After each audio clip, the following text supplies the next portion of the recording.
참는다는 것은 억누르는 것이 아닙니다.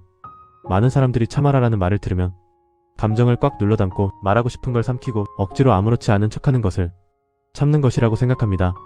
그런데 그건 참음이 아니라 억누름입니다. 억누르는 마음은 겉으로는 조용해 보이지만 속에서는 갈등이 커지고 쌓이고 결국 폭발하게 됩니다. 법륜 스님은 늘 이렇게 말씀하십니다. 참음은 억압이 아니라 알아차림입니다. 내 마음속에 화가 일어나는 걸 지금 내 안에 분노가 있구나 하고 그저 그대로 알아차리는 것이 진짜 참는 것입니다. 억누르면 마음이 쌓이고 알아차리면 마음이 흘러갑니다. 억누르면 더 커집니다. 우리는 흔히 이렇게 말합니다. 내가 참았어. 나 아니었으면 큰일 났다. 그런데 잘 들여다보면 그 참음은 견디는 것이지 평온함이 아닙니다. 억누른 감정은 사라지지 않습니다. 사라지기는커녕 더 크게 부풀어 오릅니다. 물에 공을 누르면 어떻게 되죠? 잠시 가라앉는 것 같지만 손을 떼는 순간 더 세게 튀어오릅니다. 억눌러 참는 것도 똑같습니다. 얘기하지 못하고 표현하지 못하고 속으로만 눌러 담으면 언젠가는 훨씬 강하게 터져나옵니다. 그래서 진짜 참음은 억누르는 것이 아니라 그 감정이 일어나는 지금 이 순간을 그대로 바라보는 힘입니다. 진짜 참음은 숨쉬는 것처럼 자연스럽습니다. 억누르는 참음은 힘이 들어갑니다. 이빨을 꽉 물어야 하고 가슴이 답답해지고 호흡이 얕아집니다. 하지만 알아차리는 참음은 마치 숨쉬는 것처럼 자연스럽습니다. 화가 나면 지금 화가 올라왔구나. 서운하면 지금 내 안에 서운함이 있네. 이렇게 가볍게 알아차리면 그 감정은 싸우거나 밀어내지 않아도 저절로 약해집니다. 억눌러서 참으면 몸이 긴장되지만 알아차리는 참음은 몸도 마음도 편안합니다. 감정은 없애는 것이 아니라 흐르게 하는 것입니다. 많은 사람들은 감정을 없애야 마음이 편해진다고 생각합니다. 화를 안 내야지. 짜증을 없애야지. 슬픔을 떨쳐내야지. 그런데 감정은 없애는 게 아닙니다. 감정은 날씨와 같습니다. 비가 오면 비가 오는구나 하고 그 비를 피하거나 그대로 두면 됩니다. 비를 없애려고 해도 없앨 수가 없습니다. 감정도 그렇습니다. 없애려고 싸우면 싸울수록 감정은 더 강해지고 더 깊어집니다. 감정은 그저 흐르게 하는 것입니다. 그러면 자연스럽게 지나갑니다. 감정을 억누르는 사람들은 대부분 자신을 참을성 있는 사람이라고 착각합니다. 하지만 실제로는 내면이 쉽게 흔들리고 사소한 일에도 크게 상처받습니다. 왜냐하면 감정은 억누르는 순간 덩어리로 쌓이기 때문입니다. 그 덩어리가 커지면 나도 모르게 민감해지고 작은 말에도 예민해지고 사소한 자극에도 크게 반응합니다. 이런 사람들은 나는 참는데 왜 상대는 배려하지 않을까? 나는 참고 말 안 하는데 왜 나만 힘들까? 이런 억울함이 더 커집니다. 그래서 감정은 누르는 것이 아니라 흐르게 해야 합니다. 알아차림의 힘은 삶을 가볍게 합니다. 알아차림은 마음 공부의 핵심입니다. 알아차리면 감정이 부드러워지고 내 마음이 안정되고 상대에게 휘둘리지 않게 됩니다. 예를 들어봅시다. 누군가 나에게 거친 말을 했다. 예전 같으면 즉시 반응이 올라왔을 것입니다. 뭐라고? 왜 나한테 그래? 혹은 알았어, 내가 잘못... 하지만 알아차림이 있으면 이렇게 말할 수 있습니다. 이 말 때문에 내가 화가 나는구나. 내 안에서 불편함이 올라오고 있네. 이렇게 마음이 일어나는 순간을 관찰하기만 해도 감정의 세기는 절반 이하로 떨어집니다. 알아차림을 통해 감정에서 한 발 물러나 있기 때문에 상황을 훨씬 더 지혜롭게 바라볼 수 있습니다. 참는 척하면 관계가 틀어집니다. 많은 관계가 깨지는 이유가 바로 이것입니다. 겉으로는 참는 척하지만 속에서는 계속 불만이 쌓이고 있기 때문입니다. 그러다가 결국 한 번의 말다툼으로 터져버립니다. 상대는 놀랍니다. 아니, 평소에 아무 말도 없었잖아? 그래서 관계는 참는다고 좋아지는 게 아니라 오히려 더 망가집니다. 진짜 참음은 마음을 조용하게 하지만 억누름은 오히려 폭발을 부릅니다. 그래서 관계를 지키는 가장 중요한 비밀은 감정을 없애려고 하지 않고 그 감정을 내 안에서 지나가는 현상으로 바라보는 것입니다. 감정은 나의 적이 아니라 신호입니다. 우리가 흔히 오해하는 것 중 하나는 감정을 적으로 여긴다는 것입니다. 화를 없애야 한다. 두려움을 버려야 한다. 질투심은 나쁜 감정이다. 하지만 감정은 나쁜 것이 아닙니다. 감정은 내 마음의 상태를 알려주는 신호입니다. 배가 고프면 배고픔이 신호를 보내듯 몸이 아프면 통증이 신호를 보내듯 마음도 감정이라는 신호를 보냅니다. 화가 난다면 어딘가 불편하다는 신호입니다. 두려움이 올라온다면 준비가 안 됐다는 신호입니다. 질투심이 생긴다면 내 마음이 외롭다는 신호일 수 있습니다. 신호는 억누르면 사라지지 않습니다. 무시하면 더 강해지고 더 복잡해지고 더 커집니다. 신호는 그저 보는 것으로 다를 수 있습니다. 참을성은 감정을 다스리는 훈련입니다. 참을성 있는 사람은 감정이 없는 사람이 아니라 감정을 다루는 사람이었습니다. 감정을 없애는 것이 아니라 감정에 휘둘리지 않는 사람. 그 사람이 바로 진짜 참을성을 가진 사람입니다. 감정은 자연스러운 것이고 감정이 올라오는 것은 잘못이 아닙니다.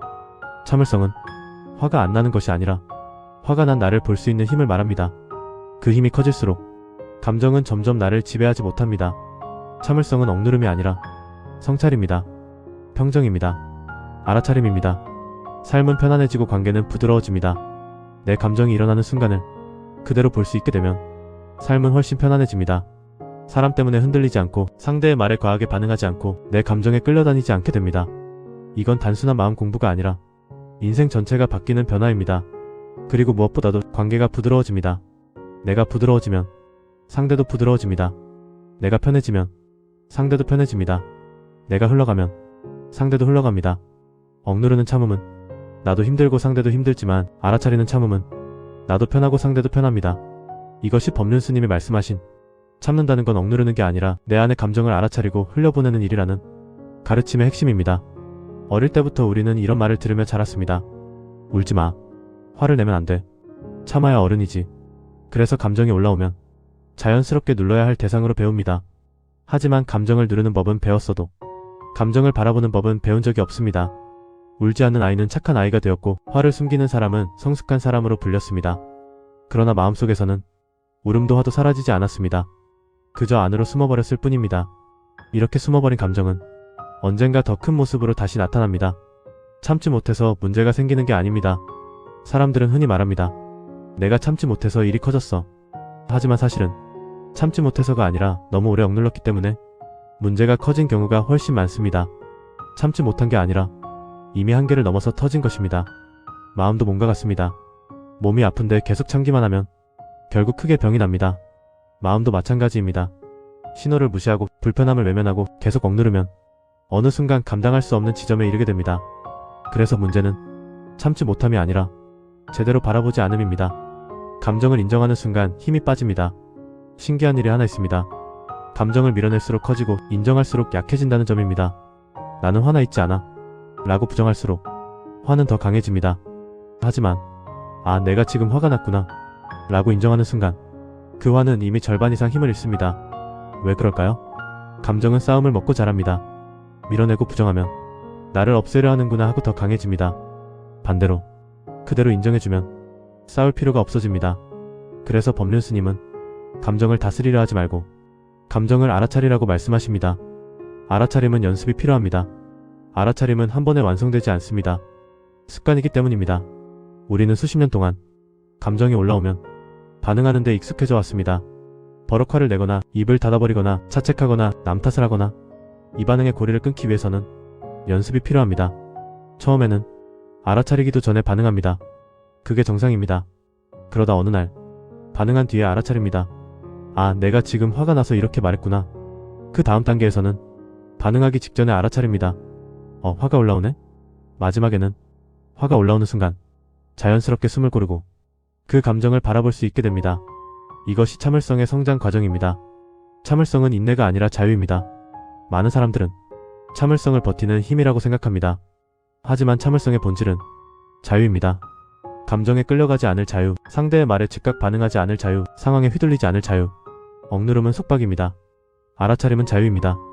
억누르면 이러면 안 돼. 참아야 돼. 라는 감옥에 스스로를 가둡니다. 알아차리면 지금 이런 마음이 있구나 하고 한 발 물러설 수 있습니다.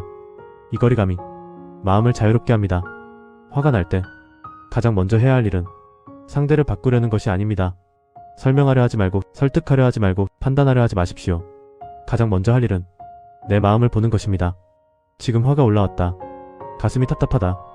몸에 열이 오른다. 이렇게 몸과 마음의 상태를 차분히 관찰해보세요. 신기하게도 관찰하는 순간 화는 이미 정점에서 내려오기 시작합니다. 이것이 참을성의 실제 작동 방식입니다. 참는 사람은 약한 사람이 아닙니다. 참는 사람을 약하다고 보는 시선이 있습니다. 하지만 진짜 참는 사람은 가장 강한 사람입니다. 즉각 반응하는 것은 쉽습니다. 화를 내는 것도 쉽습니다. 말로 상처 주는 것도 쉽습니다. 하지만 내 마음을 바라보고 반응을 멈추는 것은 매우 큰 힘이 필요합니다. 그 힘은 억지로 누르는 힘이 아니라 깨어있는 힘입니다. 그래서 참을성은 수동적인 태도가 아니라 아주 능동적인 마음의 힘입니다. 감정을 다룰 줄 알면 인생이 달라집니다. 감정을 다룰 줄 알게 되면 인생의 질이 달라집니다. 사람 때문에 밤잠을 설칠 일이 줄어들고 말 한마디에 하루가 망가지지 않고 과거의 말에 계속 붙잡히지 않게 됩니다. 문제는 여전히 생깁니다. 사람도 여전히 어렵습니다. 하지만 그 문제에 내 마음 전체를 내주지 않게 됩니다. 이 차이가 삶의 무게를 완전히 바꿉니다. 참을성은 나를 지키는 기술입니다.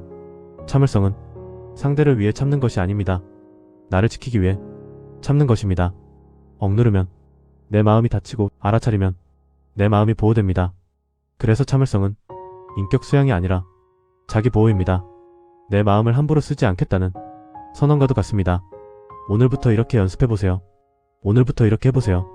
감정이 올라오면 없애려 하지 말고 좋다 나쁘다 판단하지 말고 그저 이렇게 말해보세요. 아, 지금 이런 감정이 있구나. 그 한 문장만으로도 마음은 훨씬 가벼워집니다. 참을성은 하루아침에 생기지 않습니다. 하지만 하루에 한 번씩 내 마음을 알아차리는 연습을 하다 보면 어느 순간 예전과는 전혀 다른 나를 발견하게 될 것입니다.